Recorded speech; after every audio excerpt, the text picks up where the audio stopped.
There you go.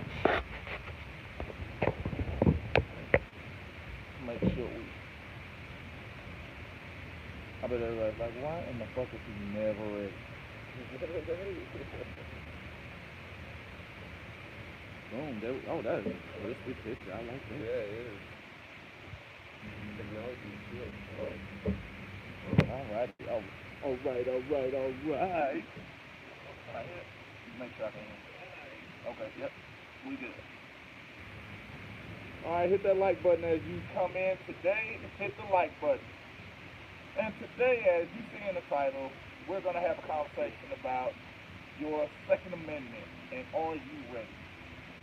And today, I'm going to put a face behind the voice from the Roe v. Wade 3 podcast, and that's this genius young man here by the name of Richard. so, what I want to start the show today with is, don't forget, we have Super Chat, do what you need to do. That Cash App is available as well as Apple Pay, blah, blah, blah, blah, blah, blah. We already know what all the links are. If you need them, PayPal, all that stuff will be in the description. But now we're actually going to talk about a couple of events that happened yesterday. Because one of the things that we're having an issue with in this country as a whole is the fact that there are an escalation of mass shootings. And today was no stranger, or yesterday was no stranger to that. You had one young man in Hawaii. He said, I believe the number was 7 homes that were burned down in respect to him being evicted from his home. He shot and killed 2 police officers, shot his landlord, and then we didn't hear anything else about the results of that other than 7 houses burned down. Then we had a nightclub shooting in San Antonio, which left 5 dead and 7 injured. And it was after the football game, the last football game. I think that was the 49ers game. And then later that evening, not much later, but later that evening, there was a celebration in Kansas City, Missouri, in which they were at, again, another bar after the football game where people were standing in line. 3 people were killed. I believe the total that was shot was 8. And the assailant actually was stopped by the security at the event, but he somehow managed to get away before the cops got there. Which we're also going to lead into what's going on in Virginia right now, where it's Richmond, Virginia, where the mayor, hold on, I don't remember this one. You gotta go to my notes. This is how I take notes. The governor, Ralph Northam, declared a state of emergency and declared a firearms ban in Richmond, Virginia. And his claim was it sparked by the arrest of 7 neo-Nazis. So, what we're going to do and the culmination of all of this conversation is we're going to have some questions and answers. So I'm going to be looking, and so if you have any questions, save them to after we get rolling and go from there. All right. So what do you want to start with? Well, we just start with just the fact that, as I was telling you earlier, I was looking up the news this morning, and I didn't see any of them shootings. Any of them being talked about. Just kind of everything's taking the back seat to what's happening in Virginia, and it's just kind of interesting to think about, what the bigger plan is and what they want you to see as opposed to what they've done. And here's a greater question: why do you think that is? Either to cause panic or to just solicit control. Well, actually, I'm gonna say that's both of those answers, because one of the things that we're running into is the normalization of the mass shooting, and if it becomes normal because we're having so many of them, We had 3 yesterday that did not make the news. I'm going to say that 3 mass shootings that did not make the news on yesterday. Yeah, we hit what, 219 last year? That's the system in the world. And what we heard about, maybe 9. Uh-oh. Let me see if I can make it a little adjust. Can we get a little closer? Get a little closer. Uh-oh. Let's see what we can do.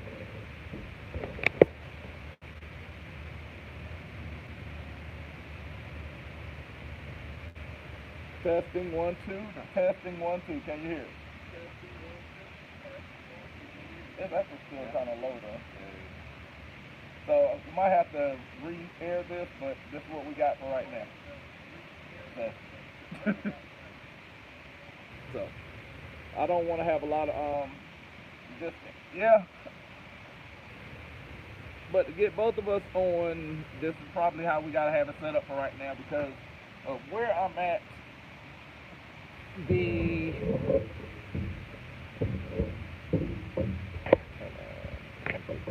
a little better.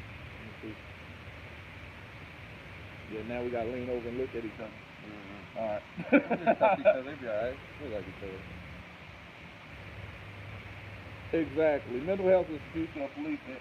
And again, that's what I was actually getting ready to get into because they're normalizing mass shootings, and then those that are getting caught with mass shootings are being deemed mentally ill. But in the effects of being mentally ill, there is no insurance that actually covers mental health, which is one of the biggest issues in the States now. But here's the flip side of that. Just like you spoke about the fear of it. If they're creating fear, they're teaching you that the fear or the thing you should be afraid of is the gun, not the person that's not stable. So they want an excuse to take away the gun. When in fact, I talk about this concept. I even said that on the podcast for those that listen to it. And don't forget to hit that like when you're coming in. But I talk about when you're dealing with the mental ill, right? You want to put restrictions on those that are quote unquote doing the right thing versus doing or causing a penalty for those that aren't doing the right thing to have them. Because if you're mentally unstable, yeah, you shouldn't have one. Absolutely. But then you go into exactly what DJ Warning is saying about what is the definition of mental illness, you know, how you categorize that. And from one day to the next, I mean, mental illness changes. You know, one day you're feeling a lot more depressed than the next day. And I mean, those things, they're not just as fluid. You can't just put a word into it and describe it like that and then try to cause restrictions on it, especially something like gun control, where for some people guns are lives, you know, it brings food to the table, it brings protection, it brings, you know, whatever have you, all positive things to society. And it also brings us to Texas because you are encouraged to have a gun here. Like, you have to I was actually explaining to my brother, like, the way they restrict you here is literally if you only killed somebody. And then it's, who was it? like, what was the situation? We need to know. Yeah, like, what did he do? You know, what did she do? Like, did they deserve that bullet you gave them? Because they really are Second Amendment friendly here. So, but the thing that I wanted to go into with that was the fact that the crux of someone being arrested became the crux of a firearms ban. And I was explaining to him earlier the definition of firearm because it's generally anything that can fire ammunition. So if you're restricting firearms, I have to give you a story. You know I love giving y'all stories. The end of it is when I was a young child, I was probably 10, 11 years old, probably maybe younger than that. But my father, who was a Baltimore native, Brooklyn raised, like all that, he's one of them city cats. He taught me how to make a zip gun.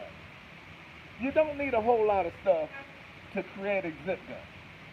Now, let's say we're going somewhere and we're going to this banned area in Virginia where they are having a firearms ban. Now, most people that have made a zip gun or know what a zip gun is know the assembly is pretty much very MacGyver-esque. It's very common stuff that you don't really need restrictions on, like a paper clip, a rubber band, a pin, a spring, any of these little things. But the biggest part of it is the ammunition. Now, the example I gave him was the fact that, let's say I show up with a 22 bullet, a pin, and a rubber band.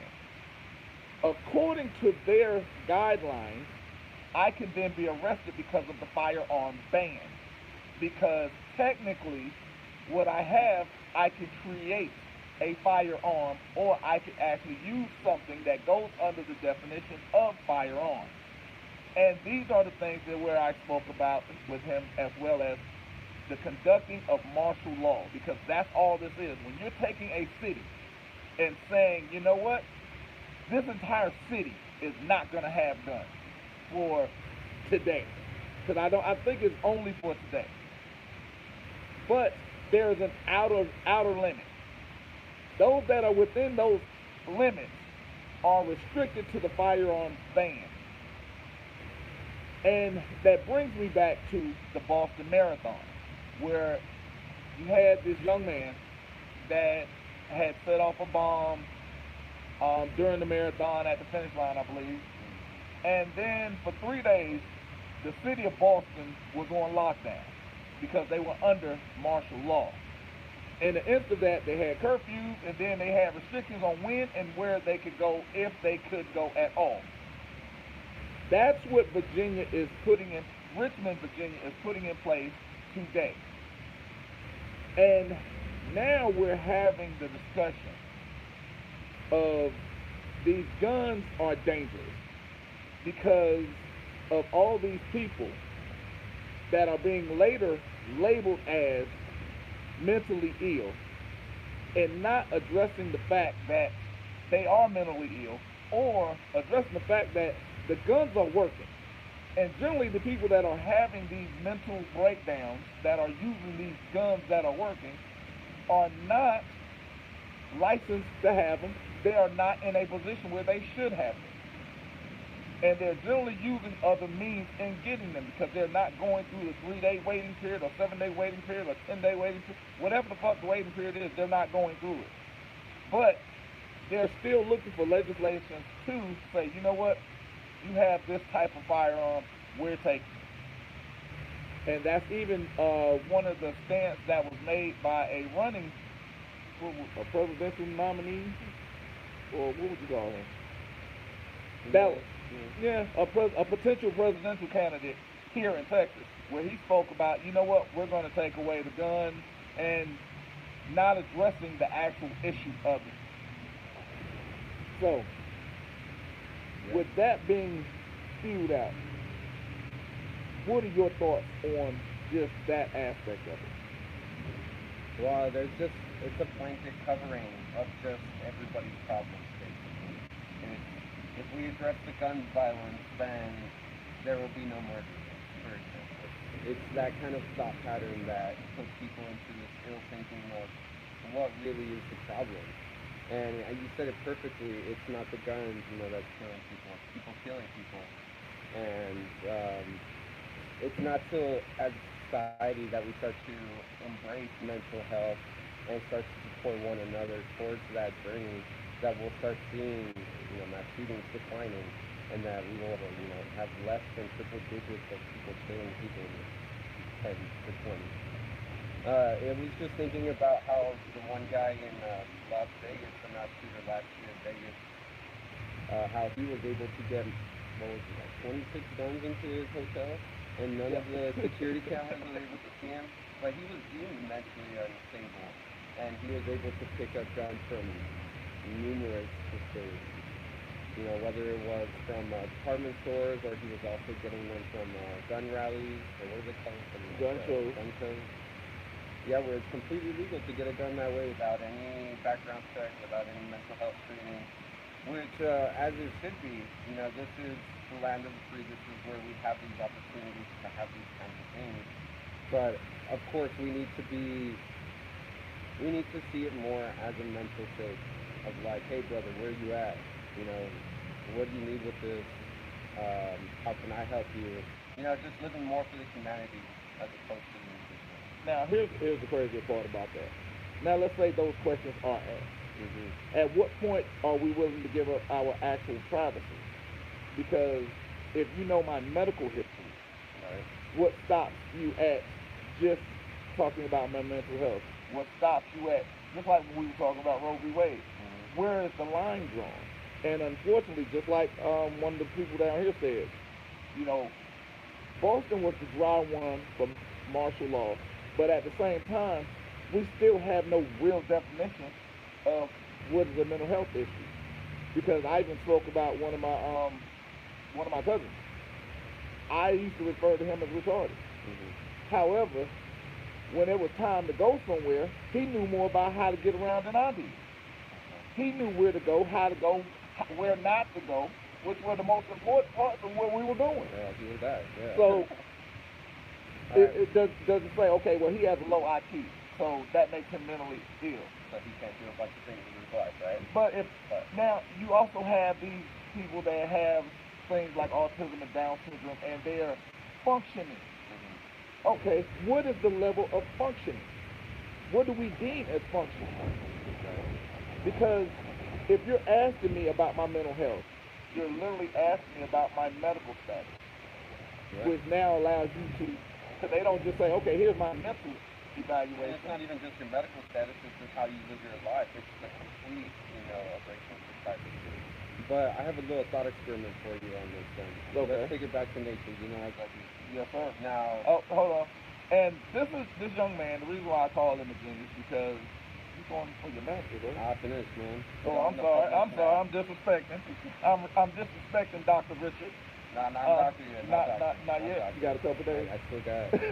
No, they don't call us doctor till we got a few. Yeah. I'm just a master in myself. Oh, I'm sorry, master. I'm Like master. that's that bullshit. But but no. This young man is actually got his master's Mhm. literally in what is it like a Biology.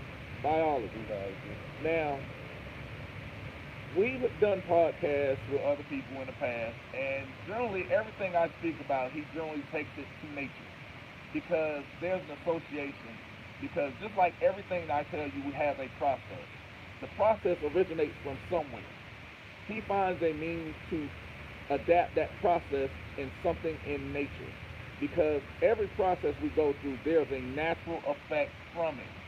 So when you're trying to circumvent that process, that's why we're having issues in shit life for the most part. So whether it's the court cases or not, these are the things that we have to deal with, and this is one of the things that this young man is absolutely an expert in. So, Appreciate you, baby. Now, so this happened a lot. This happened also in humans as well. Whenever we were starting to function in societies, but a really good example is the fox. So whenever the fox began to be domesticated, um, within just several years, 5 to 10 years, that fox started to have children that would have developed less developed snouts that would appear more to be female-like than a male-like snout. And so what this kind of shows is that, all right, and it's not even just the mouth characteristic. It's, for example, the ears are no longer standing up to where they're hearing everything. They can flop over. They wiggle a little bit. They're a little more funnier looking than just, a carnivorous animal that's there to destroy its prey and fangs. And this kind of comparison that I want you guys to think about is how once you go into a society, you start deeming other things to be less fit for you. And so, just like your organism body, it's going to start subtracting things that you no longer need. Just like how our appendix is now a particular organ that we don't necessarily use very much, but it has been used previously in our history of ancestry. And so, just like that, as we get further into a developed society and as we continue further into this road of being together as united people, we start to abandon a lot of these these common things that we probably would have had in other previous societies. Just like how we gathered together as ancient people before, and we threw people who were murderers or rapists or crook thieves, we threw them in prison. We gave them a form. This is not the way that we wanted us to be. And now that's starting to diminish in society. Until society gets a problem and becomes sick again. And so my point, bringing this all back towards is now, so we want to be in a society. We also want to be free. We also want to coexist with humanity. But we also want people to be healthy, happy, secure. Right? Not government per se, but people in general. We all want that for each other. Now, what sacrifices are we willing to make to get that to a point to where all of us are feeling the exact same way? To wanting more, to needing more. And what are we willing to sacrifice for it? Are we willing to sacrifice, telling somebody, hey, you know what, I'm mentally unstable. I don't want to be a damage to myself or to somebody else. And for people to accept that, but that not be a limiting factor on how you're going to live your life in society. But here's I guess where I'm trying to go with it, because let's say I'm completely sound mind, and I just get pissed one day, right? All right, it's been actually documented that someone can go into a rage and just be like, I'm gonna shoot up a block of motherfuckers. Oh, absolutely. Like, you're an animal, so you have those emotions. So let's say I don't have that mental issue. Why is there then an excuse? Because you know what? I'm actually gonna back that up. Because there's a conversation that I had with every long-term woman that I'm with, and the conversation somehow comes up with, what would you do if you came home and she was cheating? So, and I smile every time I say it. Now, I'm about to give my defense away. I just want y'all to know that. I'm about to give it away. So if it ever happens, she's safe now because, it's live. But the conversation we have is like, okay, what would I do? Now, I go back because I had a friend that had this situation happen to him. Now, I laughed at it. We joked about it because it was like, he was a young dude, man. He old now. I think I ain't gonna say his name, but he old now, so I could say something about it. But no, his conversation was he leaves to go out of town. He's calling this girl every day, blah blah blah blah. He comes home a day early, an entire day early, to surprise her. He lets her know he's heading that way. Doesn't give her time to hey, I'm gonna be home early. That's it. But when he gets home, he hears, goes in the room, she's in the bed, getting, doing her thing with this other guy in their bed. He goes in the kitchen and sits down and kind of cries. Now, I know everybody says, oh, well, I would never do that. I wouldn't do that. I do. Well, me, sound mind. I always tell them the exact same thing. I will kill both you and him, and I'm going to go in the kitchen, make a sandwich, then I'll call the police. And they go, why make the sandwich? I said, because everybody that gets off from that type of murder makes a sandwich. Like, if I run, I look guilty. But if I stay there, it's a crime of passion. You know what I'm saying? So again, that's the loss of a mental capacity. That is an actual mental state. Even those momentary lapses, for whatever reason, we're looking for excuses to get away with something. Because will I be in sound mind when I do that? Absolutely. Is that a selfish thing for me to do? Absolutely. But if that's what we're going to do, there are things that a lot of people aren't even paying attention to how it's being done. Because even in this instance, when I was telling you about Boston, now we're moving on to Virginia, because you can't take it to a chaotic area and then say, you know what, I'm going to enforce martial law. You have to take it somewhere that's rather reserved. So being in a place that's rather reserved, like Boston, and you're able to take it over for 3 days and impose martial law, no real drawback, right? So now you move your next pawn to Richmond, Virginia. You don't do the whole city, but you do a certain area of Richmond, Virginia. A little bit more well, less stable. It's less stable. What is this area? Richmond, Virginia?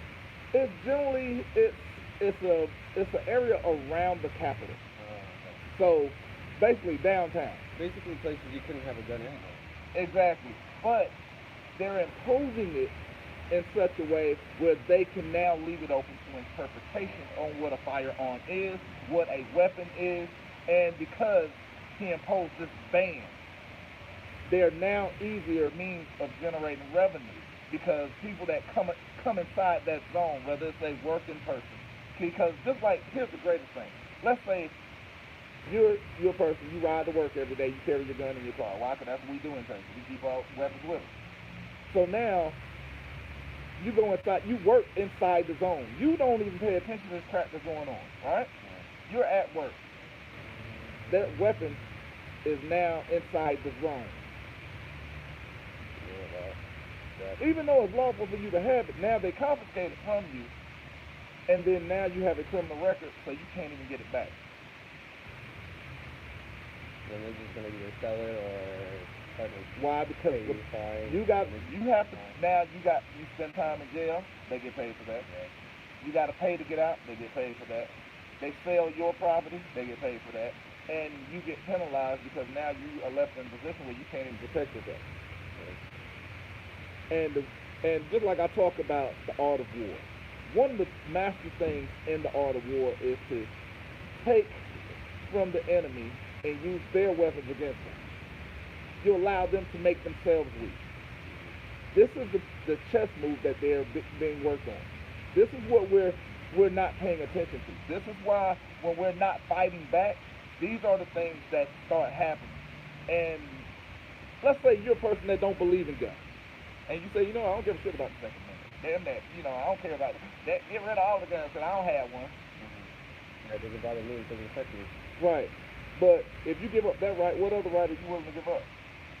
Because just like I told you on the podcast, let's say I give up one right, right? So then I give up my second one. And I give up my third one. Guess what they're going to do with 4, 5, and 6? They're going to take 4, 5, and 6. And then what rights? Yeah, because what rights you have now? So whether I believe in it or not, I'm keeping it. It's mine. Because even with me with surgery, my response to the doctor every time is, do I need it? Not really. Okay, I came with it. I'm leaving with it. It's mine. You didn't give it to me, so why you trying to take it? This is the same thing I feel about it. Because whether I had a gun or not, it's mine. I still want the choice. Just like if somebody go out to eat, and they were like, oh yeah, I didn't know if you want to go. Motherfucker, you didn't invite me. At least give me the right to say no.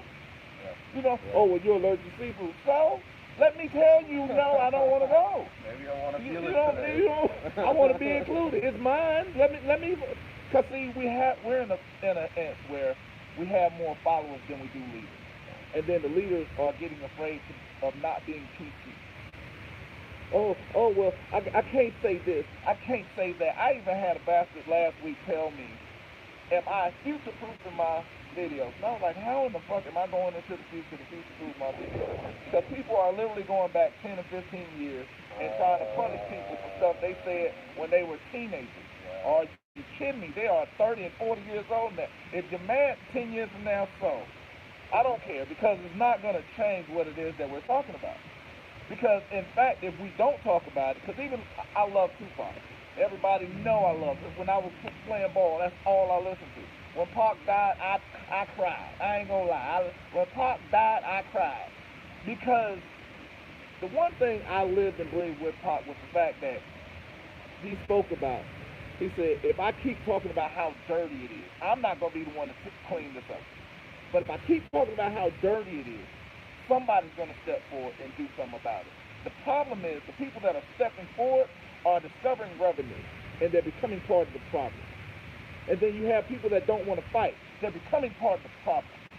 And then those that are fighting have very little means of understanding how to fight.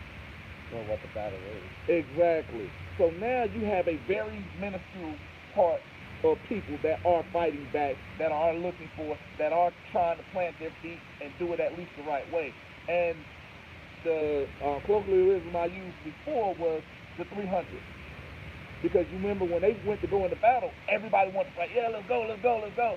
And he was like, nah, give me these. Everybody else stay back. But after the 300 was finally defeated, that's when everybody went into battle. The question I had, and the question I posed yesterday, so if you guys aren't listening to my podcast, y'all leaving some good shit on the table. So the question I posed on the podcast was, when the 300 are defeated, and I'm gonna let you know I'm in the 300. So when I die, is who's gonna pick up? Who's gonna pick up? Is everybody coming to fight after I die? And that's the problem. They're creating these imps of fear. They're telling you you should be afraid of this. Well, all in all, they're the puppet masters behind, and they're moving pawns off the board. And that's why I speak about these things in the way I do, because this is literally a chess move. These are things that have been laid out in the 1800s, early 1900s, that nobody's researching, that nobody's picking up a book to open up. Why? Because it's not on the internet.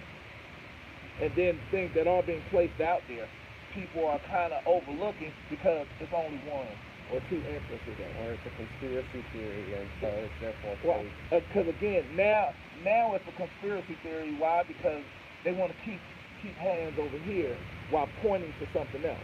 And again, just like I told you with Cat Williams, we talked about Boston.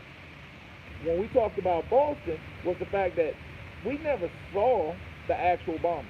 We just saw the bomb go off.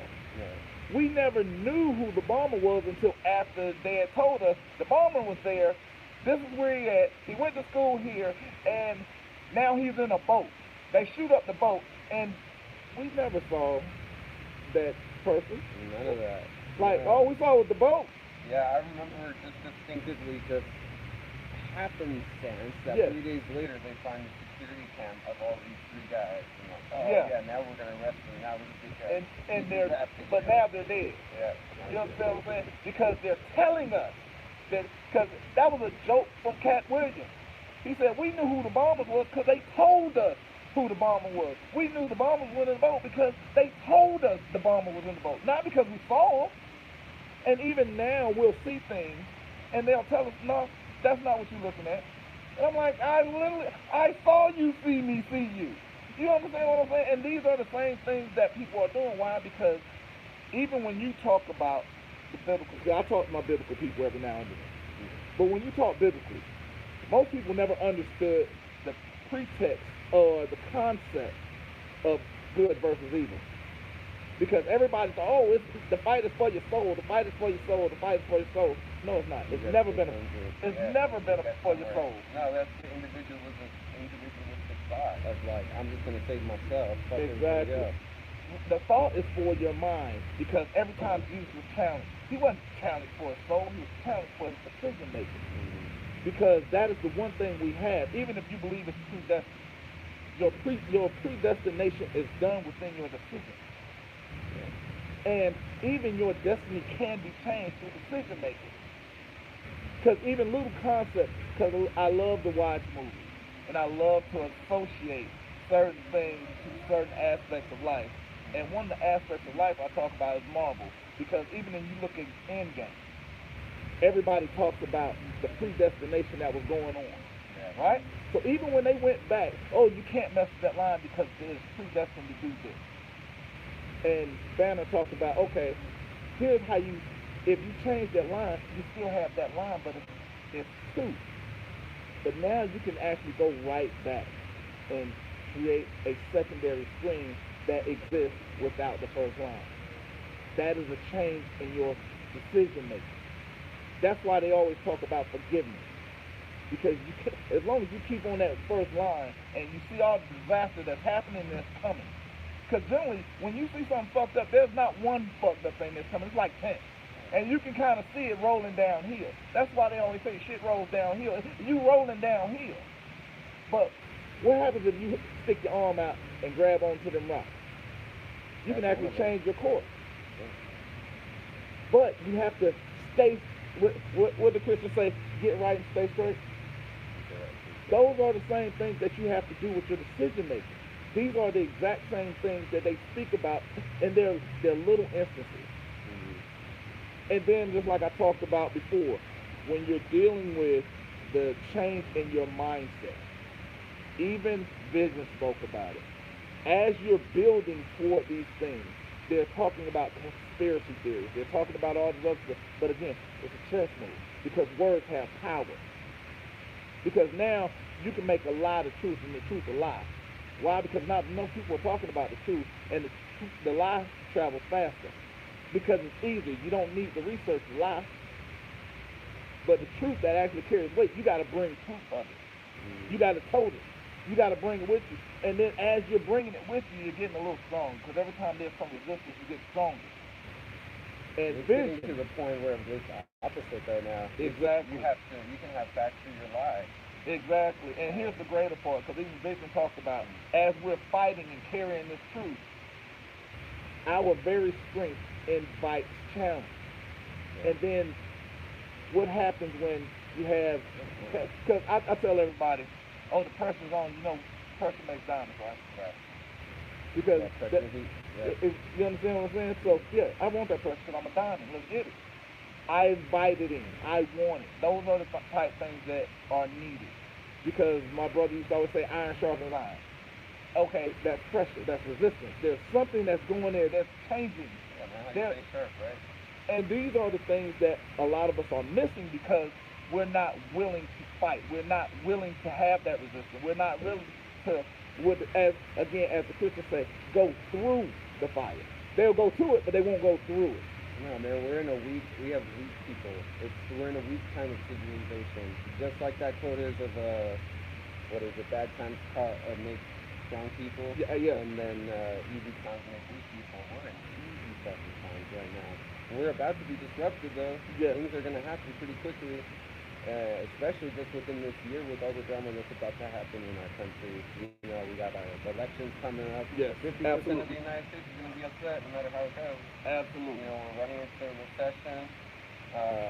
Whatever have you, man. Things are going to happen here quickly and we're going to prepare ourselves for it, right? Mentally or physically. But that kind of brings me into my next point of something that I kind of wanted to bring up too about about this, what is it now, 25-year-long war that we've been through. 30 years, way past my lifetime anyway. Now, I don't know how many of you guys saw that they released at the end of last year a physical document explaining everything that had happened in the Middle East and what was our goals, objectives, and how none of it got completed, and the amount of debt that it caused the United States to go through just to put this war up that ended up being even more of a loss than Vietnam was. And I have been really curious to talk to Richard about it, just about like what can the average citizen do with this kind of knowledge, with this that is put down. But of course you can't, no news source covered it. Facebook maybe talked about it once. I know that's how I saw it, was on social media, but I had to definitely go deep further into it just to know it was real. Because I was like, at first, the U.S. government is definitely not going to put this shit out here. Right. I mean, like, why would they publicly tell themselves, oh yeah, this is where we fucked up? No, nobody wants to do that. But yeah, so I've been interested in what can we do as a civilization, or as people, individual people, with this knowledge of what the government has done. Okay. And just to kind of catch you guys up on the conversation, hard hand even with the phone volume. Yeah, because I don't know. That's what we got right this second. Unless you want it all up in our face. I don't know if you want that. I don't know if you want that. But yeah, we'll lean in a little bit more. But at the end of the day, the question was, a little bit, there we go. All right, the question was, is there any legal recourse for pretty much things that happen with that document? I'm a great proponent of what's written, and they can't go against what they're saying. Now, the flip side of that is no. But the actions that have come from it were the very things we've been talking about, because he spoke about mental anguish. Again, that is a mental state that creates illness. Because if your mind is not privy to do whatever it is that you need to do, that is also something, again, that's not being covered, not being talked about, not able to be readily treated. And a lot of times that's why you have a lot of the self-healing, you have a lot of these things, because, I'm going to actually go back a little bit, because many of you got an opportunity to see the video I did the day after the mass shooting here in El Paso. While I had one friend that was actually there at the time of shooting, I had another friend who ended up losing her life on the other side of town, and not as a result of that shooting, but as a result of a different shooting. And in that, the crux of it was she was an Army vet, and there were things that were placed, because most people don't understand the crux or the depth of post-traumatic stress. And I'm a person, I didn't realize I had a little bit of it, and not necessarily from battle, but from interactions that I've had in my life with certain types of people. Not gonna say police, but but her thing is, hers was military, and she constantly went for help to the point she couldn't work. Then it pissed me off, because instead of actually giving her mental help, the government she gave her life to gave her a fucking dog. Now, she loved the dog, don't get me wrong. Please don't misunderstand that. But if I'm having a mental health issue and you hand me a fucking dog, how is that literally helping my mental anguish? How is that allowing me to deal with the things that are causing the trauma in my life? Now, I get that energy is not created or destroyed, it's transferred. But if I'm transferring it to the dog, it's not leaving my house. You know what I'm saying? Because the dog is transferring it back to me. So what are we really trying to do? Why are we in a state that we're refusing this type of help? Because even, most people don't understand, even psychiatrists have psychiatrists, because they have to transfer all that energy that they're getting from all them people all day long, and they have to give it to somebody else. This is one of the reasons why they talk about the people that you are around. You get into those quote-unquote vibrations and all the other extra stuff. Things are certain real, because again, the energy itself is real, because you've been somewhere where somebody automatically just screamed out and just released tons of energy, and then everybody in the room does. What do you do from there? Because even now, like you're hearing sirens, right? Let's say you hear the sirens. What is your natural response, your body's natural response to the siren? You kind of tense up, because you want to know, one, where it's coming from, and then two, is it police that's fucking with you, or is there an emergency where you need to get out the way of the ambulance? These are just natural responses. Why? Because again, sound creates a response by the body. Vision or lights, colors create responses from the body. But again, what are these responses doing with your mental health? What are they doing to actually aid you in that? But they're doing things to create anxiety in you. Because remember, I talked about aggravated assault. It's something that creates anxiety. They're assaulting your mind. Even when you're talking about the religious aspects of it, the battle is for your mind. Are you able to take control of you? Are you able to make changes of you?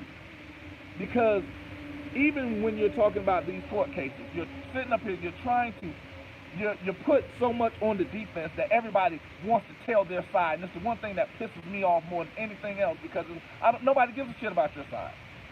So if nobody gives a shit about your side, and nobody's really trying to do anything about your mental health, where in the hell are the guns that are actually working? Why are they the issue? Why are that what you're supposed to fear? These are the things that I wanted to get into. Because again, are you willing to give up your gun, even if you don't have one, just to make somebody else feel good? Because I don't give a shit about your feelings. Well, I think all y'all know that by now, but again, Okay, dogs are supposed to be therapeutic to the mentally needy. Again, you're transferring your emotions, your feelings, and all your energy to that dog. That dog is staying in the house with you. That dog is transferring that energy right back to you. And I mean, So it's again, just to a point too. I mean, the reason why humans have lasted this long in general is just because we rely on one another. Like, without this sense of community that we have, we would have died in this event a long time ago. But just the sake of communication with another person, that's what changes things. It's like when you have those days when you just can't get out of your head and you just communicate that little thought that's bothering you, and all of a sudden, like, what the fuck? Life seems so much brighter all of a sudden. And it's just that one, just speaking that one truth, all of a sudden lives everything up. Yeah, dogs are definitely therapeutic and they can aid in mental stability, but that's not the solution either. Neither are antidepressants, neither is weed, neither is alcohol, neither is anything. It's just the sake of conversation with another person. and that's the one thing that they're also taking away because they're taking away human interaction. Oh, yeah. I'm actually kind of guilty of that because I think I've got over 250 videos. I've got 3 that I'm actually sitting next to somebody. Yeah. You know what I'm saying? How So many people have you met on there? yeah, exactly. So Yeah. there's a means of taking away those certain things and aspects of what. Yeah, exactly. Your inner peace is disturbed when you're around certain people, certain dialogue, certain things that are going on that don't need to be. Because one of the things that we do, we all have a survival mechanism. And that mechanism goes off when some fuck shit comes around. Be like, let me get up out of here. And a lot of times we ignore that our spidey senses, so to speak, and we ignore it for fear of disrespecting somebody, fear of making somebody else uncomfortable, fear of convenience, ego. Because my ego is ginormous, so I give a fuck about anybody else. If I feel uncomfortable, I'm hauling ass. So yeah, you take it how you need to take it. If you upset with me because I left, it's on you. I mean, that's how you do. I ain't got nothing to do with that. That's your feeling. But again, it's one of those where you have to be prepared to do something other than accept it.